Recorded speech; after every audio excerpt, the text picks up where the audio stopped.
Hello and welcome back, everybody. Today we're going to be taking a look at another floor plan design.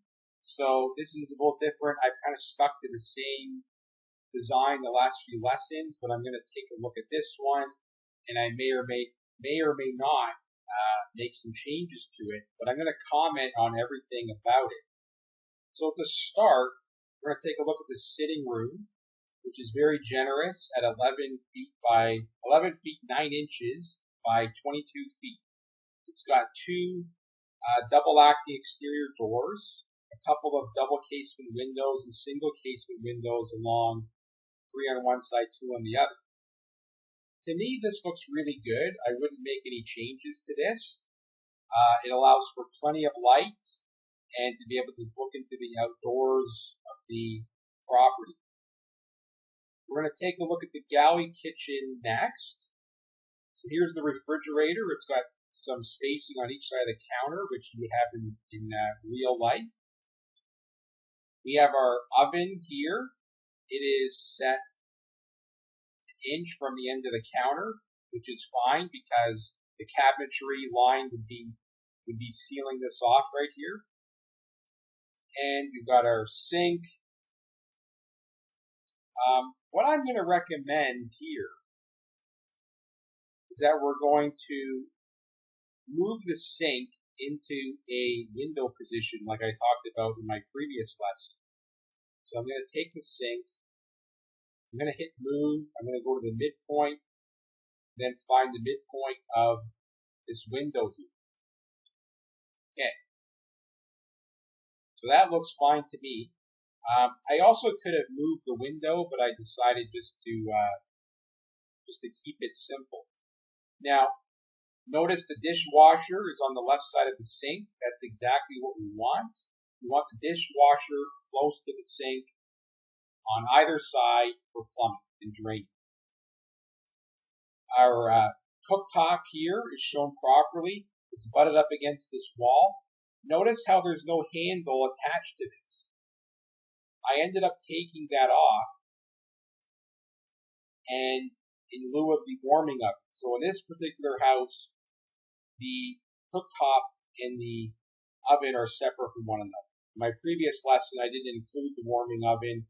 I basically just had it acting as a range, right? So this is actually just a cooktop here. That's why the heat was exploded and the handles were taken off.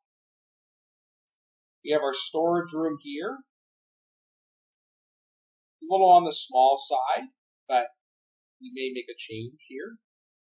And now we have our bathroom. Finally, so notice this bathroom is a little large, which is okay, but it's a little big for me. The bathtub length doesn't fit the width or the length of the bathroom. So what you have to do in that case is add an interior wall on either side, either at the top or at the back. We don't need it at the front because it's butted up against this interior wall. So we've added an interior wall here to seal that tub in. We can't have a shower curtain coming all the way around the back. So basically we're going to have either a shower door or a shower curtain here, which we're not going to show. Plenty of room around this toilet. To me, this kind of looks like a luxury bath. So I am going to make an adjustment to it. I'm going to make it a little more smaller. I'm going to add to my storage room here. So to start, I'm going to take the top of the sink to the toilet, and I'm going to move them outside. I'm also going to get rid of this interior wall. I'm going to erase that. I'm going to erase this line, then grip this over to this endpoint. Now, I'm not a big fan of windows in bathrooms, so in this case, I am going to erase this window as well. And then what I'm going to do is erase these lines. And I'm going to try to bring these up using a a fillet. So I'm going to go to fillet, go to radius, 0.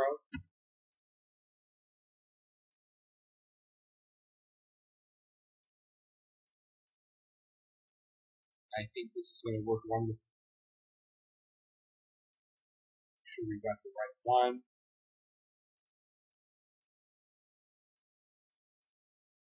And this is a siding wall as well, just so you're aware.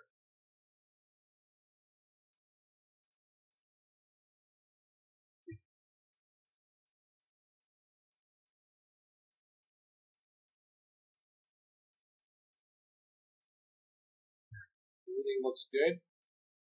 So what we're going to do, okay, we're going to put that back. I'm going to take the tub, I'm going to rotate it like this. And I'm going to place it here. Okay, so this is going to suit the new width of my bath. So what I'm going to do is take this interior wall, and I'm going to move it up to here. Okay, I'm not happy with that being a separate line, so I'm going to erase that. And I'm also going to be trimming out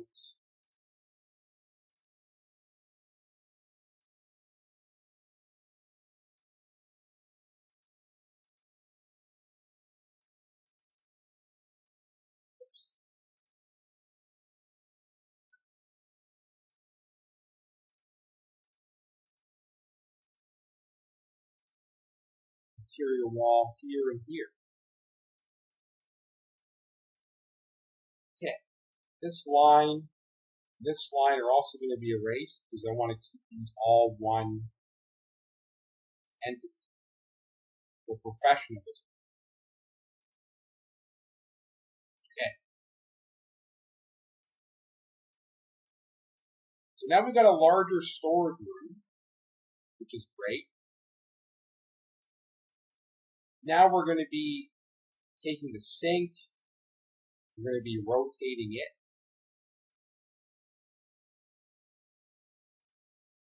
We take the sink, we're going to move it to this endpoint here. Now you know what's left, alright? So we're going to be putting the toilet in, but like I showed you before, I'm going to go to annotate, get a center line, drop a center line in the middle, and we're going to move this toilet from the midpoint to here.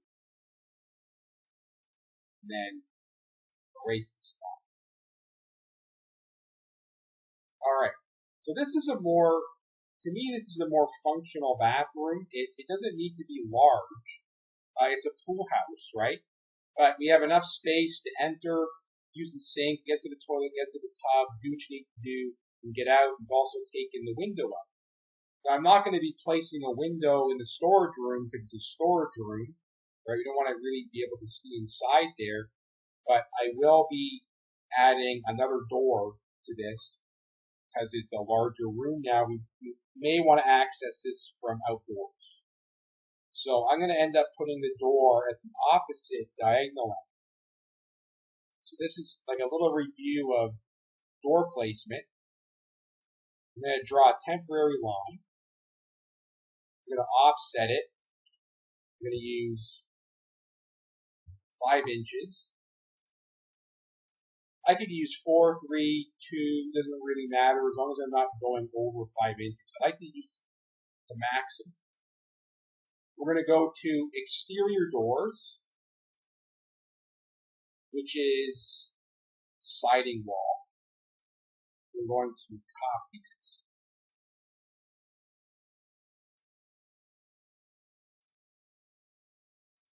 And rotate it.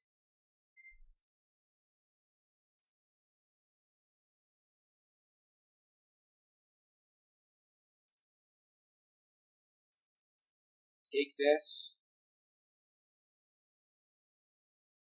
go from here,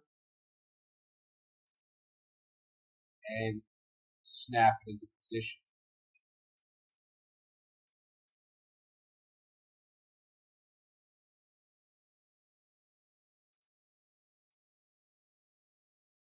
Delete that line, and then we're going to be trimming the rest.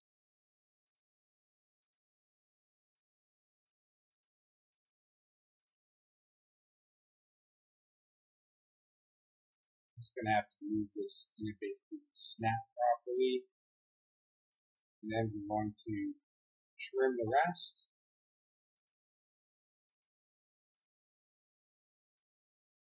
And there I have it.